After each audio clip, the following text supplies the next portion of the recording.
type of startup, and she'd basically said, I think it's a terrible idea.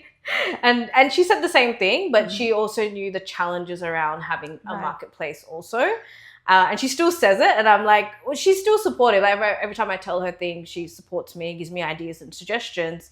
But the other day I was just telling her, well, you're the chip on my shoulder. Like, if you're the person that I think about, I think about that comment, and I'm like, I'm going to prove her wrong. Namaste and welcome to Indian Women Abroad, a podcast where we share stories of migrant Indian women throughout the world.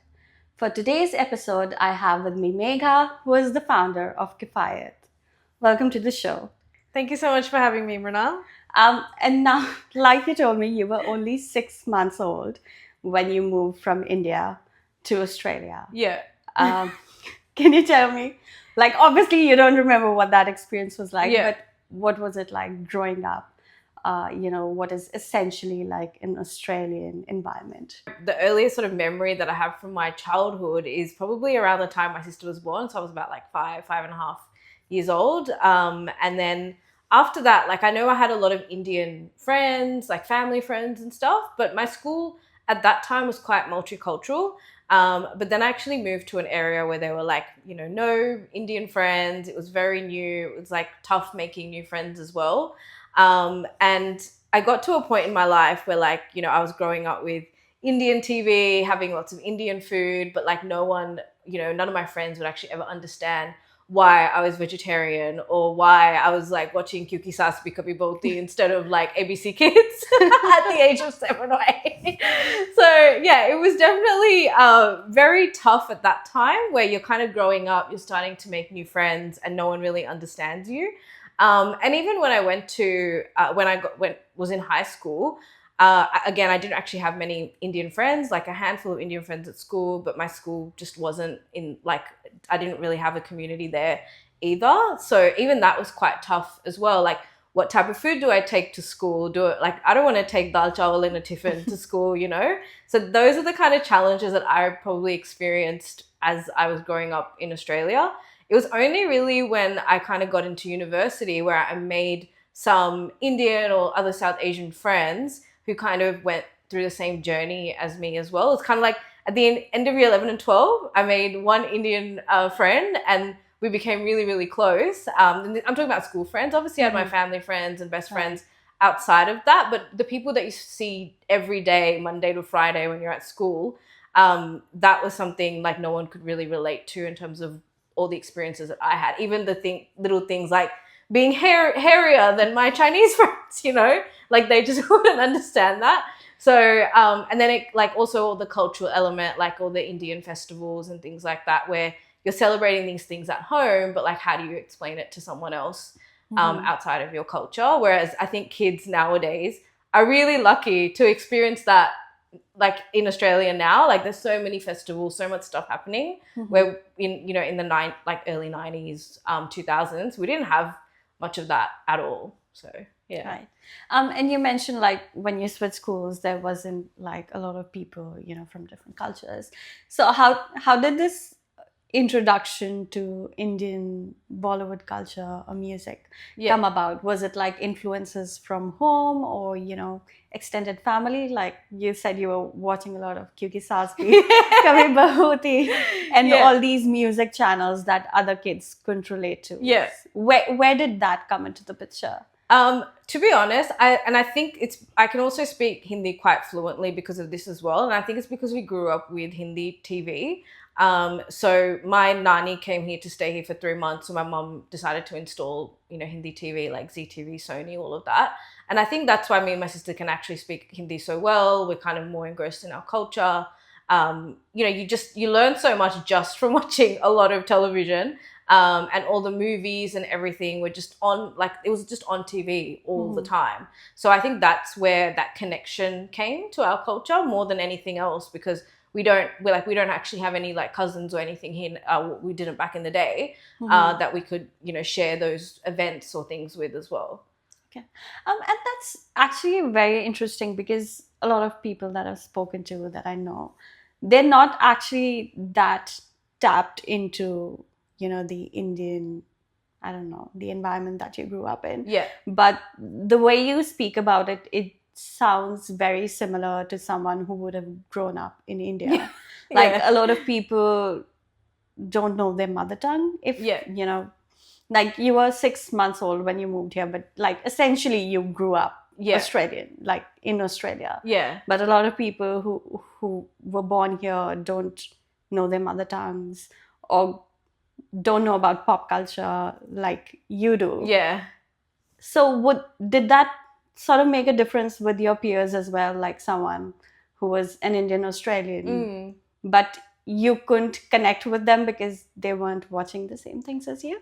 Yeah, potentially. I mean, it could have been part of it. I think, I was saying I made a friend in school in year 11 and 12 where she was actually very connected. She was just obsessed with Bollywood, to be honest. So she got me even more into it. So I think it's just finding the people that you connect with rather than, and I guess the people who didn't go through the same journeys, like we just didn't like connect with them. Even like my husband, I knew him back then, and he came to Australia when he was around like 8 years old or something. So he had experienced some of that back in India, so we could also connect over those things as well. Whereas maybe if he grew up in Australia from the very beginning, like from his childhood, or was born here, we might not have had that same connection as well. Yeah. Okay. And how did you meet your husband? So we actually met on MSN Messenger through a friend.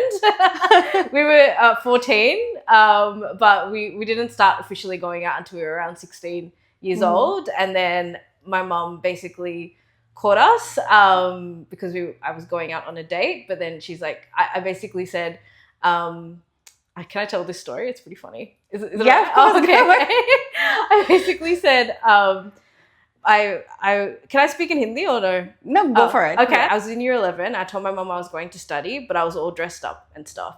And my mum just looked at me. She's like, "Tu sach bata, tu kaha ja rahi hai? Tu sach bata." And I just started crying. And I said, "Oh, I'm seeing a boy. I'm seeing a boy." And then she's like, "Usko abhi isi waqt ghar pe la." Like she made him come over that day and made like sat him on the couch, and she's like, "What are your intentions, beta?" Like completely just like basically forcing him to marry me at like 16. So but we did eventually end up getting married like around, I think I was like 24 or something. But we went to uni together. We didn't go to the same school actually. We met like he went to a different school in Sydney, and so but we were going out and stuff, and then we eventually did actually get married, not just because of my mom, but we did. Wow, that is like I can't imagine like a parent being this cool about like even if they had that conversation. And what was his reaction like? Did you end up going on that date on that day? No, he ended up just staying at my house. My mom made him like some paneer curry or something, and he just ate at my house and just hung out with my sister. We played like Wii, the game Wii. Right. We just played that, and that was it. So yeah, my mom, his reaction was, look, I'm trying to remember. It was a long time ago, but he was probably a little bit scared and felt, threatened. But luckily, I think because he also has a lot of, family values. He understands the parent side of it as well. I think he's just grown up and brought up with that just because he did live in India for a while. So I think he wasn't too scared or worried about it or anything like that. Yeah. That is such a good story. So now that you are in uni, what are you studying and what's that experience like? Yeah, so this is interesting. So in year 11 and 12, I studied physics, chemistry, biology, extension maths, thinking that I'll have to do some sort of engineering degree or something like that. I didn't want to, I was never smart enough to be like a doctor or anything like that. Didn't like English, so didn't want to be a lawyer. But I thought, I'm good at maths, so I want to do engineering. And then I kind of got to this point where by the end of, figuring out what degree I wanted to do, I just couldn't figure out what I wanted to do. Right. And then I ended up studying HR. I studied commerce, Bachelor of Commerce. Which was in a way quite good because it was something very different for me. It was not your typical maths degree. I did Bachelor of Commerce and Bachelor of Science. Right. And I still did sort of more statistics type of, it's not bachelor's, the major. So I did like a major in econometrics initially. Right. thinking that that's what I wanted to do because I was like good at maths, good at statistics, and that whole mindset of you need to do engineering or something sciencey. I just had that built into me. My dad has a PhD in physics, so you can like imagine the pressure or the expectation of that. Also, he wasn't too like strict with us, but I still felt I needed to kind of do something down that path. And then at the end of uni, I ended up graduating just with the HR degree because I got a really good job by the end of it. And at that point I was like, experience is way more valuable for me right now, so I'm just gonna not like graduate with the science, and not going to graduate with the science major, and just graduate with my HR degree and do this job full time. So that was like probably an amazing decision now that I think about it, because I straight away got into the workforce, got work experience, ended up getting like a really good job after that as well, which kind of really helped me grow my career. Yeah. And from a career in HR to founding Kifaayat, that's, about secondhand clothing, being more sustainable. How did that work out? Yeah, so I had a really great career. Ended up getting quite, senior roles quite early, I guess, in my career, in also a very specialist area of HR. So I was quite happy with what I was doing for a while. Then COVID hit and I was working in a place where it started getting quite stressful. And we were, because we're in HR, we're working on like a big restructure project ourselves. And our whole team was also made redundant as part of that. Okay. And I had the option to either go internally and apply for another job with the same company, or take the redundancy. And I'm like, I'm just gonna take the redundancy. It's tax-free. I'm gonna take it and take a break. But we were still in lockdown at the time. So then after that, I was like, oh, well, I can't do anything. I can't travel. I wanted to travel, go on holidays, and I just couldn't do that. So I took up another job, and it was a really good job as well. Stayed there for a year. At that point, by the end of it, it started getting quite stressful again. My manager quit, and I was like, you know what? I don't want to be here. If he's not going to be here, I'm just going to end up being by myself. It's going to be really stressful. And I just didn't want to go through all of that again. And I think I got to this point in my life where I'm like, I just need a break and figure out what I really want to do. And I had the opportunity to do that because I had taken the redundancy the year before, like financially was in a good enough situation to take a career break. And I was like, you know what, this is my time. I'm going to do it now. And so I quit and then took the career break and traveled for a year. Or no, I didn't travel for a whole year. I traveled for about 3 months. It came back. It was my younger sister's wedding. So came back for the wedding, was busy with that. We had family coming from India. My husband's family, in-laws also came from India as well. So we had lots of stuff going on that particular year. Like multiple best friends got married as well. So it ended up being a very fun year of my life. I would say it was the most fun year. Obviously I wasn't working. But by the time I got back, one of my old colleagues reached out to me and was like, hey, I'm starting a consulting company in HR. You can work as a freelancer and go from project to project. And I was like, well, this is great because I don't have to be in a permanent full-time job. I love doing sort of project type of work, and it gives me the flexibility to figure out what I want to do. And it was at that point where it was around my sister's wedding. After she got married, we had a whole bunch of clothes just literally on the couch like this, like just full of Indian clothes after her wedding. And it was just chaotic, as you know, like after any wedding, it's just chaos. There's jewelry everywhere, everything. And we're just like, I just thought, oh my God, like this is a problem that we have right now. We have so many clothes that we're just never going to wear again. I can't be the only one with this problem. And then that's where kind of the idea of Kifaayat came about, where I'm like, maybe there's something here. Maybe like if I'm not the only one with this problem, my best friend's having this problem, my mom, my masi, my sister, everyone's having this problem.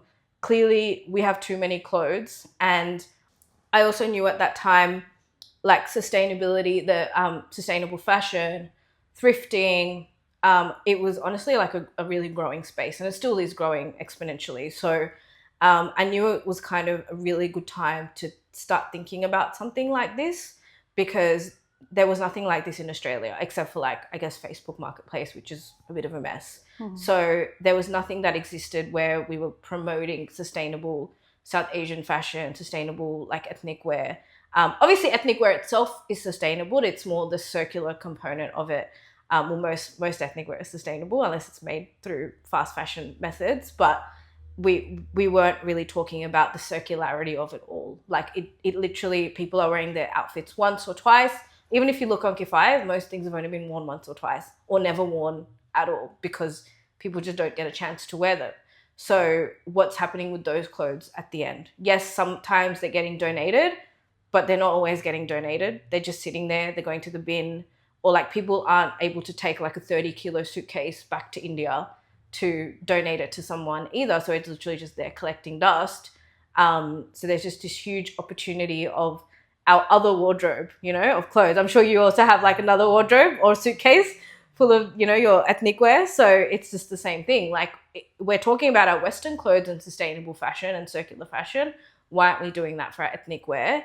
And if you think about like Vinnie's or all these op shops or thrift stores, where we see our ethnic wear in like the costume section, like it's Halloween on, you know, Friday. I'm sure we'll see some Indian clothes in the Halloween section of these op shops, which it shouldn't be. It should be its own section, its own, like actually appreciating the clothing. You know, you've talked about sustainability in South Asian fashion, and definitely I've got suitcases of clothes. So when I got married, just after 6 months, we moved to Australia. Oh, wow. So most of my Indian outfits are like part of my wedding trousseau. Oh, wow. I've only worn like once or twice. And now with the podcast, I actually get to wear them. Yeah. And I tell the guests, because that's the problem, right? We've got Indian outfits and we can't wear them. And I relate to what you said about your sister's wedding. Because when it's a close relatives or family's wedding, you end up buying like much fancier clothes. And like in all likelihood, you can't possibly wear that to another wedding. And even if you could, if you're in the same circles, like the same people know you, you wouldn't want to repeat an outfit. So like there's just so many factors involved, you know, especially with women. And that definitely makes a lot of sense. But how easy or how difficult was it to, you know, get people interested in the platform? Because from what I understand, Indian people are not very big on, you know, secondhand clothing and op shops, which is so surprising because growing up, I think every Indian kid receives some sort of hand-me-down from an elder sibling or a relative or a cousin. But when you grow up, it's sort of a taboo. It's definitely a challenge still to convince people that it's okay to buy pre-loved. I think fortunately I've been able to tap into people who are open to it. Obviously there are a lot of people who sign up to our platform who are just sellers. They just want to get rid of their stuff, right? But we're tracking sort of the data as well in terms of, are you a buyer or are you a seller? And we still have a significant amount of people who are both. So they want to sell, but they're also happy to buy because they know that the outfits have only been worn once or twice, and they're in basically brand new condition, right? So, but it's still this journey that we're trying to sort of, we don't want to convince, we don't have to be like forcing it down people's throat, like, oh, you should buy secondhand, blah, blah, blah. But if we can prove the value to people and be like, well, it's not just the sustainability side, you're saving money as well. And which lots of people are looking for, especially like ethnic wear, especially overseas, can be quite expensive. Especially if you want to buy like a designer outfit and things like that. And even getting it shipped here can be so expensive. So if you're able to find, a beautiful sari or a designer outfit, you can save a lot of money on that by buying it pre-loved.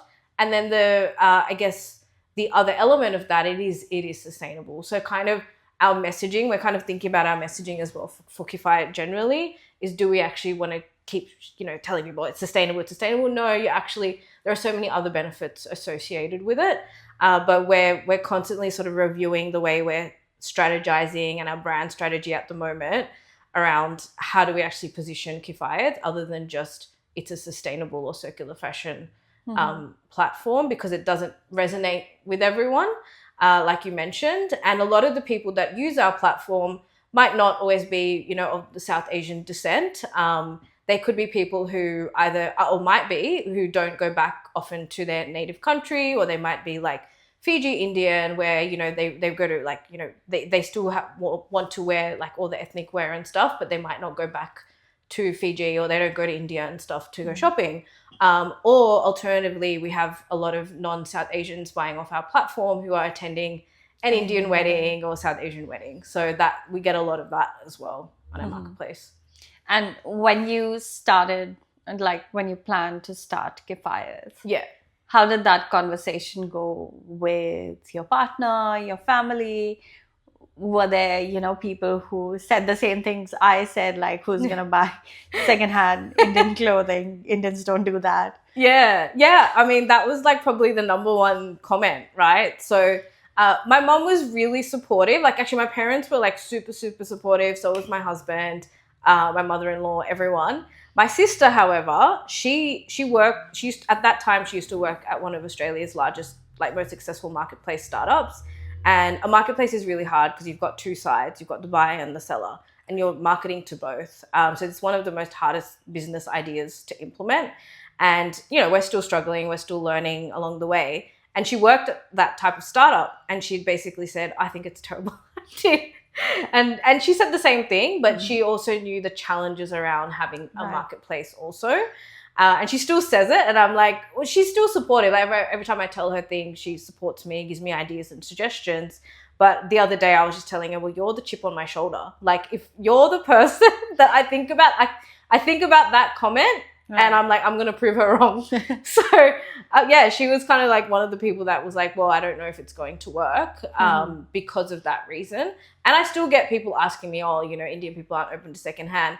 Funnily enough, I was actually speaking to a lady who, it's funny, like it's like we're Indians who don't live in India, but it's evolving in India. So thrifting, buying secondhand, especially with Gen Z, is like very prominent. Like there are Instagram pages that I follow where people are selling saris from the like 2000s and they're selling them like hotcakes. Like it's actually insane.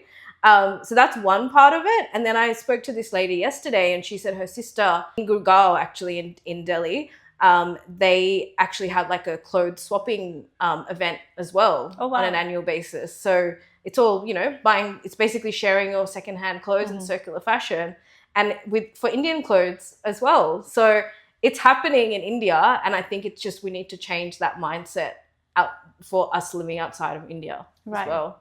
Yeah, no, that makes a lot of sense, especially the part that you said about, Gen Z embracing sustainability and secondhand clothing, because I remember I was talking to my family some time ago, and my dad said, I don't know, was it Akshay Kumar's son or something? That? And he saw some interview where Akshay Kumar said his son buys, secondhand clothing in London, I guess. Oh, he does that. He's got so much. And I said, well, op shops are a big thing. Even in Australia, like you can see so many brands, and they've got really, really good stuff. So there's definitely that change. I think the younger generation is not very precious about, I need to get something brand new. And obviously, I feel like there's a lot of other factors to it as well, because people want good clothing, and maybe they don't want to spend all of their money on it. We talk about the cost of living crisis, and a lot of people say, buying a house is just not a possibility for them in their lifetimes. So maybe these are the sort of things they want to splurge on, and if they can save some money while getting all these luxuries or these wants, that's definitely a plus for people. But when you started Kifaayat, you were also doing your consultancy work, and you mentioned that you're also helping your partner with the startup, the HR and the recruitment work. How do you manage all of that? And like, there's always shifting priorities. I understand that. But, building something in public which you've mentioned is very complicated when it comes to a marketplace. What does that process look like? Yeah, so I recently decided to actually hire someone full time to help me as well, because it is really hard to kind of juggle everything. Because I'm like completely bootstrapped, and my husband has got a bootstrap startup as well. We need to kind of figure out, how to sort of manage that. So we started our recruitment business as well. And honestly, the best thing about having something like that is that you can dial it up and down depending on what's going on. Yeah, and the reason why I hired someone full time is to really help me grow the business, because I knew that I can't just do it all on my own as well. And she has the skill sets that I don't have. So she's a marketing specialist, a brand specialist. She's actually worked in Milan in like a pre-loved boutique before doing all this kind of work. So she kind of understands the space really, really well. And so she's helping me more with that marketing side that I'm sometimes been super lazy to do as well. So, and even I actually hired someone casually in Australia as well to help me with those things. And now she's helping me with more automations and implementing sort of AI and all these things that can actually make things more efficient for me and the business. So I'm kind of more thinking about it as like, this is a long-term game. It's not like a short-term side hustle for me. Eventually the goal is to be able to do this full time, and it could be trying to get funding or grants or anything like that. But right now it's still, even though it's been like more than 2.5 years, it's still early days in my opinion to grow Kifaayat, because we're trying to make it like a global platform. So in terms of like juggling everything, like a typical day, like this morning, for example, I'm here in Melbourne, but in the morning I was, sitting in our Airbnb, just, getting my recruitment work done in the morning. And then in the evening, because our full-time employee is based in India, I chat with her in the afternoons, and I end up working, some nights are late, some nights are not, but it's just, juggling those things. But I do try to make sure my weekends are mostly free, unless there's like, some bug or something with the platform or something like that, just making sure it's all up and running. But with content, for example, it's really hard to do content. So we schedule everything in as much as we can and plan it out. So we're building out like a content calendar right now and a shooting schedule to make it super easy to do these kind of things. Otherwise, it's like so impossible to kind of plan and also do other work on top of that as well. Yeah, it also makes me think about, a lot of people say, oh, you've got your own business, or, you're an entrepreneur, so you've got so much flexibility. And you do, but, a lot of people that I speak with, they feel like they're always on. Yeah, it's not like, you've clocked in at work at 9 o'clock and clocked out at 5. Yeah, it's not like that. Some days you're working 18, 20 hours. And yeah. So, and you mentioned about creating content, managing these employees, the marketplace, your other projects. How do you balance all of that? How does managing that look like? And how easy or how difficult it is? Like, if someone were watching this and they were thinking of starting their own business, so that, they can be independent and have freedom, what's a reality check for them that they should know about? Yeah, so I'll start with like when I first started Kifaayat, like I wanted to do something where I can travel and enjoy, have a great time and still have a business running. The reality is it's not like that at all. You are working, 10 times harder than you think. And if you're not, that means you can't move the needle. So like I've had times where I'm like, oh, I just can't be bothered doing something. And instantly I see the difference. So as soon as I do something and I'm more proactive with Kifaayat, like helping people with their transactions, or even like, trying to move people through the pipeline of the process, because you're trying to connect the buyer and seller. As soon as I do more hand holding and help them, that's when the transactions actually happen. So as soon as I put in more effort, I see the result. So I can't be lazy with it. So I'm definitely working like 10 times harder than I would normally. And the reality is you also, if you are doing more like a tech startup or something like that, my main call out is that your tech costs will probably end up being higher than you think. I know with AI, there's a lot of more things that you can do, but honestly, one thing I've noticed recently is like everything has a subscription and you end up paying a lot of money on this kind of stuff. So if you are thinking of doing some sort of tech product or startup, really plan that out in terms of how much you're willing to spend, because you'll run out of money really quick if you don't. So the cost side is really high, but the effort is also super, super high, especially if you are thinking of doing a two-sided business, which is a very common business model as well. But it's any business, and especially trying to reach customers in a consumer business can also be really, really challenging. So you really have to understand like consumer behavior, the marketing side of things, socials. Like you can go viral once or twice, but that's not really going to move the needle for you in terms of actually getting people to use or pay for your product. So there's so much more than what you might think. I think it's easier for people who might have like a marketing background. I don't have I have a HR background. It's completely different. So I really, really struggle with it, which is why I hired someone to kind of help me with that skill set, because I don't have it. And I guess another piece of advice would be to actually don't be afraid to hire someone to help you. So like when I hired a casual employee, that was like very early stages for Kifaayat. So she started, Sumneet is her name. So she started like, I think 2 years, not last year, the year before. So 2 years ago. And we had like 1,000 followers, and she helped me get to like pretty much 50,000 followers on our Instagram page. She was first focusing solely on, social media marketing because she was doing it while she was studying. And so I don't think I would have been able to do that by myself and getting that growth all by myself as well. Yeah, I think that's like a really important point and something that I struggle with as well. When you're bootstrapping a business, you want to keep the costs down and you keep thinking, oh, I will do it myself. Yeah. But you cannot, because there's so many things that go into, running a business, no matter what kind it is. You mentioned there's the buyer and the seller part of it, the tech part of it, the marketing, and you also have to like look at the bigger picture. Yeah. So as a founder, you're also future planning, future proofing, all those things. It's easy to sort of get lost in the day-to-day and lose sight of that. And with this podcast, I send out a newsletter every fortnight on a Sunday morning. And sometimes my partner's like, because he does live music, and usually that means late Friday and Saturday nights. And sometimes we sleep at around 2 or 3 in the morning. God.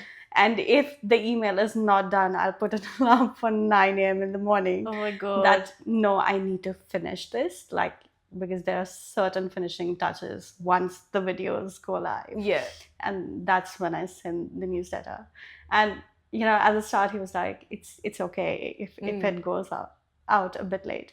But in my mind, it's like, if I've started something, I need a routine. Yes. There has to be discipline.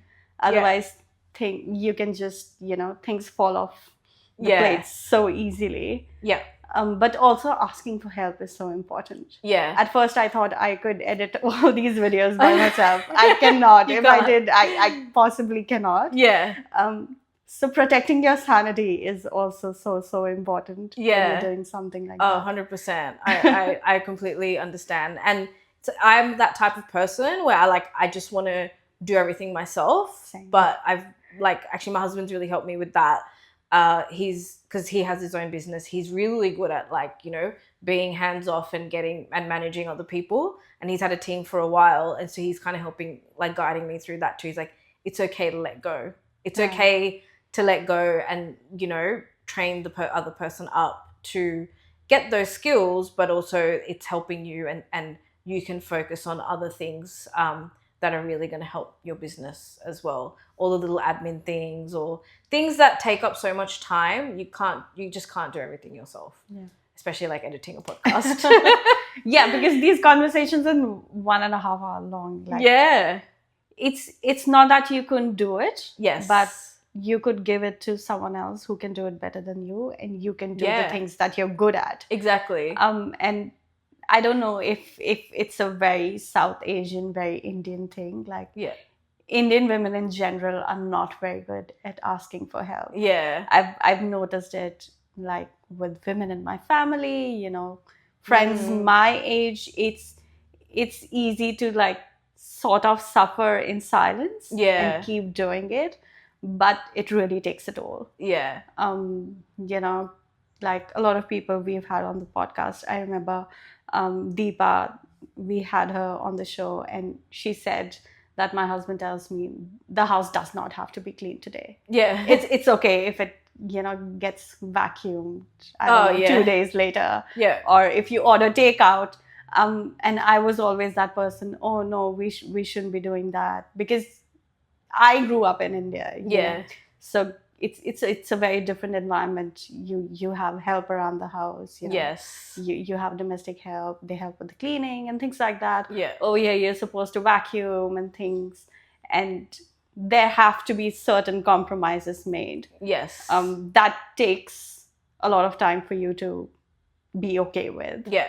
Oh, it does. And I think, so I've grown up in a household where my mum worked part-time for us to, you know, to get home, cook for us. Always, she's still always in the kitchen. We tell her to relax. She's, you know, more than over 60 years old. We just tell her to chill, you know, Right. She just doesn't. And I've seen that sort of environment, and we've been a little bit, like, I've definitely been probably more spoiled than my sister. Like, I can't even cook or anything. So I'm just not doing this stuff. It's just not for me. So yeah. I'm like, you know, I have a robot vacuum. Like the other thing I've done, like, this is, you know, saving time for me. And I've really thought about this. I do live with my mother-in-law, but we kind of, you know, we still have our separate lives. She's, you know, does her own stuff. She does her own thing. Look, I think there is a plus point with the mother-in-law, that she does do things when I'm really busy, or like if I can't do my washing or whatever, she will jump in and help. So really grateful to have that as well. Yeah. But at the same time, like, we're still responsible for our own mess and everything that we do, and our own food as well. And I think for me, I'm like, well, I don't like cooking. I'm just gonna I have meals. I have someone who like makes not ready-made meals, like they send fresh meals twice a week. Sometimes we eat out, go to our parents, like, you know, one of our parents will make food for us. We have a mix of those things, and that's just been easier. Like, having that mental load off you, which I think a lot of Indian women put on themselves, where I do see, like, and it's unfortunate. Sometimes I even see it with our generation as well. But you think that, you know, like our generation, like younger men and women living in Australia, like don't have that imbalance. But I still see it sometimes. I think it depends on how you've grown up as well. But, you know, our parents' generation, definitely you do see that imbalance for sure, where like the mum's always in the kitchen, mum's always cooking. That definitely, you know, needs to change. And I'm lucky enough that my husband doesn't expect me to cook. He knows I'm a terrible cook anyway, so that's okay. And, you know, whenever we feel like making our own food, we do, but it's just not very often because we just don't have the time to do that. So that's kind of the compromise that we've made, because it is what it is. I guess we still need to look after our health, which is something we both need to work on. But other than that, like, having someone to make fresh, ready-made, healthy meals, that's just made such a world of a difference to us. And I've told my mother-in-law, I'm like, I don't want you to feel the pressure to feel like you have to cook for us. That's not your responsibility. We're adults. She needs to look after herself, cook for herself, all of that stuff. But for us, we're just going to have the meals and just help us a little bit with our discipline and structure in that way, rather than us being like, oh, we'll just order Uber Eats today, which we still do. But, you know, like, having that balance really helps. Yeah. And talking about balance, you know, we've talked about all these things. What does like work-life balance look like in the life of an entrepreneur or founder? Yeah. Well, I think, like, I listen to a lot of podcasts, and I do hear a lot of people say, oh, you don't have any work-life balance and all of that. It's definitely hard work. It is not easy. But there are things that you can do in your life to make your life easier, and that's making sure, for example, trying to keep your weekends a little bit free for your family and friends. For me, I'm not a morning person, so I know that I work better at night, so I do more work at night than I do in the morning. So in the morning, I'm a little bit more laid back, I have a coffee, I chill, and then get into my day. So finding, like, you know, when you have a 9 to 5 job, you don't get to find these things about yourself. I just know that I'm going to be more productive after like 4 p.m. for whatever reason. I don't know. I just end up smashing out a whole bunch of work in the afternoon. So finding that balance, but you have to also force yourself to just take a break and relax, because otherwise you're just nonstop, you know, working. Whereas I've kind of figured out, okay, well, I know that Saturday, Sunday, I probably won't be doing much. I'm going to take it easy, because like it's not going to be the end of the world. If something falls, nothing's going to fall apart. We're not saving lives. I treat it still like it's work. It's still a Monday to Friday thing. And then Saturday, Sunday, if there's something urgent, that's when I work on it.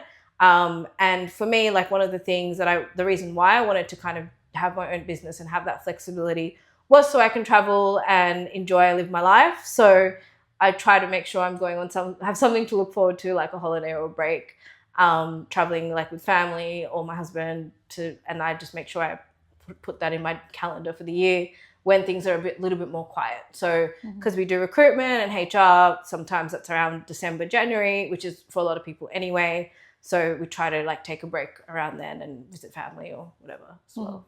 Yeah, that was about like literally my next question. You know, starting Kifaayat was so you could travel a lot and things like that. And now that you're in the thick of it, do you think that's something that you've been able to achieve? I think there's an element of that where I've had that flexibility. So like between contracts or between projects, I've been able to go on holidays, take a break. But I kind of also think that sometimes you do need to be sort of settled a little bit to work.